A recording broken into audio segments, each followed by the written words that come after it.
Hello, Dynious here. This is a showcase of the build I made for the refined relocation trailer. It's a factorization processing machine in a 2x3x3 area. So first we need to dig a hole.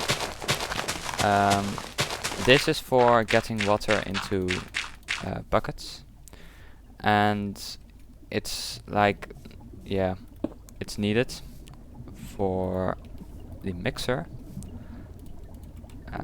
Let's make this like this.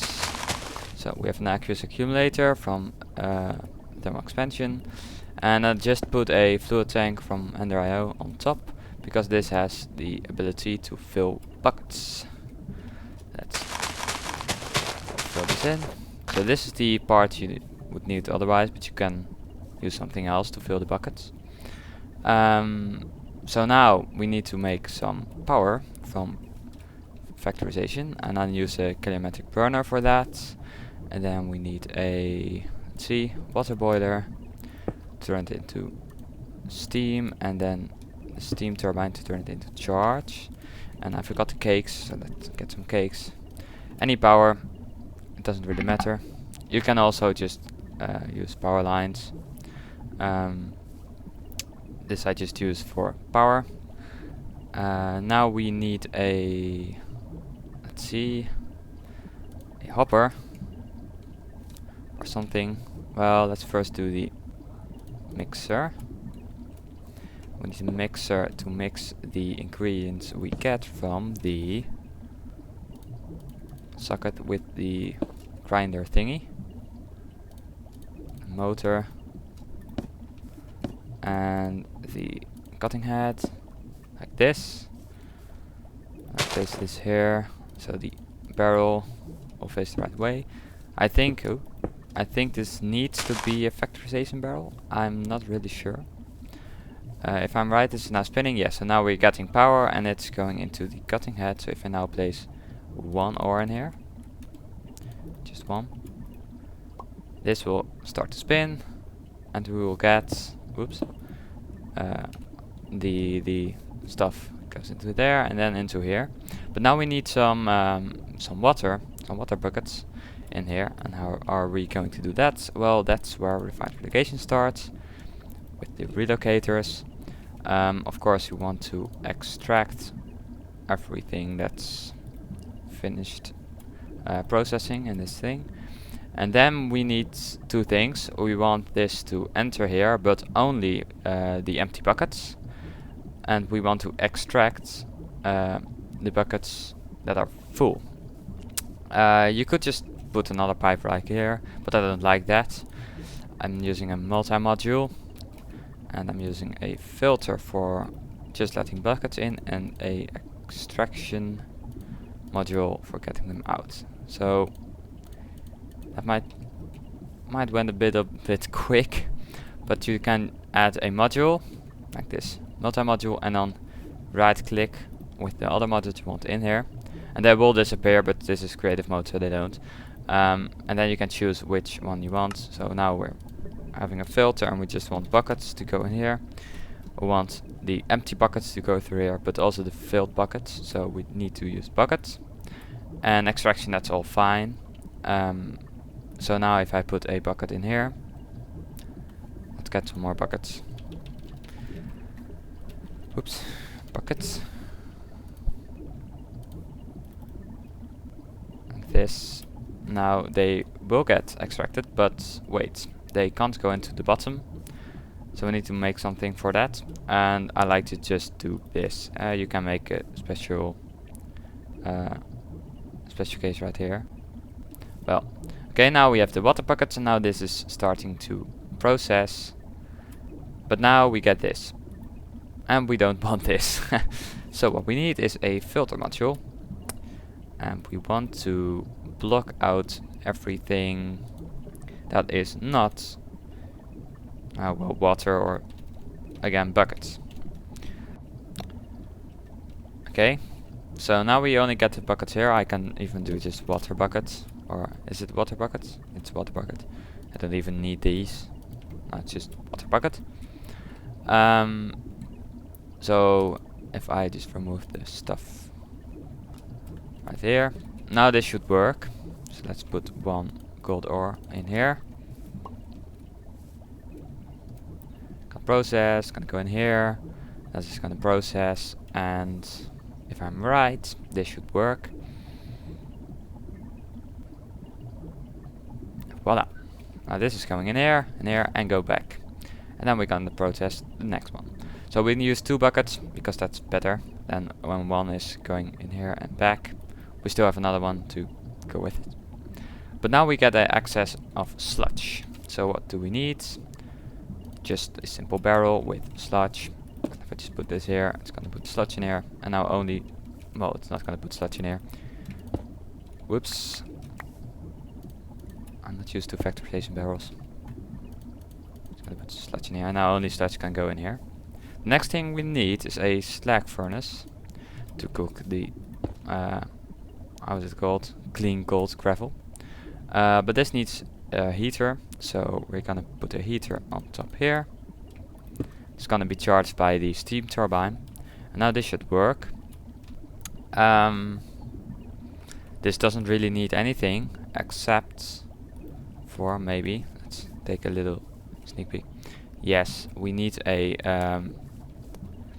what's it called? A sneaky module. We want to put it in the top. We can only put it in the top because the factorization machines work like that. So we need a sneaky module, and we need to specify, let's put everything in the up or top. So let's see what happens now. I can just put this here. Doesn't really matter. Now everything is going to process. This is going to process. And if I'm right, this is going to go in here and get processed here. What we need then is the crystallizer. That's a little bit more complicated. Yes, look. That's going in here fine in the top slots, and then it's going to be output to this. And this is a little bit more interesting or complicated, or how you want to call it. I need another heater there. And now I need crystallizer like this, and I need to steal something from here.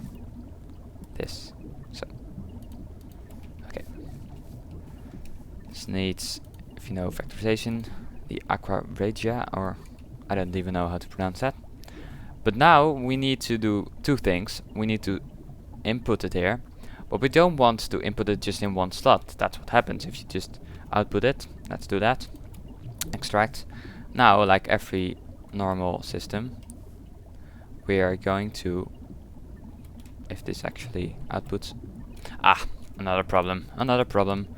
We can't output from the side, we need to pull it from the bottom. That's how factorization works. Well, we have a sneaky extraction module, and you just can say down, and now we're pulling from the bottom and it's going into one slot. We don't want that. We don't want it going in all in one slot. That's a little bit inefficient. We just gonna get one slot per time, and this whole bar is when it's done, so it's gonna take a really long time. We want this to happen. Well, we have a module for that, the spread module.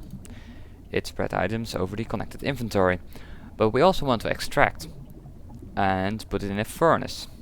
So you're gonna get crystalline. So we need a multi-module again. And now comes the complicated part. When something gets inserted into an inventory, when there's a multi-module, we don't really know what to do. If we have a sneaky module, we might need to put it from the bottom. If we have a spread module, we might need to spread it and do it from the side it's connected to. We don't know. So what it's gonna take the first module it sees and try to export it using that, and if that fails, it's gonna use the next one. So we first need to add the spread module because we want it to spread. And now you see it's going to spread and all work fine. And then we want to use the, let's see, the sneak extraction, because we need to extract from the bottom again. And select bottom, yes. So if I first did the sneak extraction module, it would just use the insertion of the sneak extraction, which is just normal insertion. It might sound a little bit weird. It might get changed, so it doesn't use the modules that don't affect the insertion. But just add the spread module first, so it's going to use the spread module as the way to insert it. Now we need a furnace, and not the slag furnace, but the normal furnace. And we need to get the crystalline ores to go back into the furnace, and they get smelted, and the heaters are there, so they heat the furnace. And that will pretty much work, except for that this might... We need the sneaky module again, because vanilla works the same as factorization. We need to go up. We probably get this, yes. Now the gold chunks are going into the furnace, and we don't crystallize them. So we get less ores than less ingots than we get when we crystalline it. So we don't want that. So we want to also filter it, so that only the crystalline stuff gets in there. But as you can see, we need another multi-module. Of course, you could make just a thing go in here, and you don't need a multi-module. Same goes for here. You can just extract from the bottom. It's just a larger system, and this makes it extra compact. It's what you want. I mean, if you really need 2 modules in one place, you can use this. We're just using it so it looks nice. So let's add the sneaky module first, because insertion needs to be done with the sneaky module, and we need to do that into the top, and then we need to filter also. And we only want the crystalline ores and stuff. So if this finishes, and you can see how long this takes, so we really want to spread it over all slots, then we should have the finished project coming into here. And let's see if that happened. No, it didn't happen here. Let's see, something went wrong. Sneak extraction, we extract from down. Do that here too. Oh, we're doing that.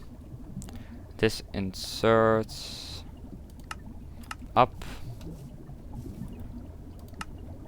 north, south, west, up. Not quite sure why this isn't working. I probably forgot something. I probably spelled it wrong. Crystalline. Yes. Well, so this works. This is the finished system I showed you in the beginning. It's pretty much the same as this. And that's how you do it. It's even compacter than the trader version. The thing I made in the trader that was 3 by 3 by 3.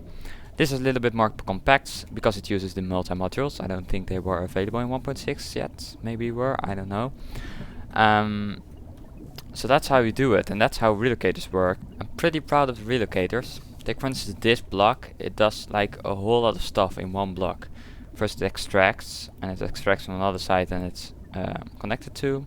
Then here it spreads it over the inventory and then extracts it from the same side, from another side, and it's connected to. And then here it filters it, but also inserts it from another side and it's connected to. So it does a whole lot in one block. That's basically one block. And it's all customizable. You can just put any module in you want. So that's the key design feature of the relocators. And I think this build shows that really well. You can make really compact systems. I mean, we just used 1, 2, 3, 4 relocators and this whole system works. I think that's awesome. Well, thank you for watching, and I hope you enjoyed and you understood what I said. This was Dynious, and till next time.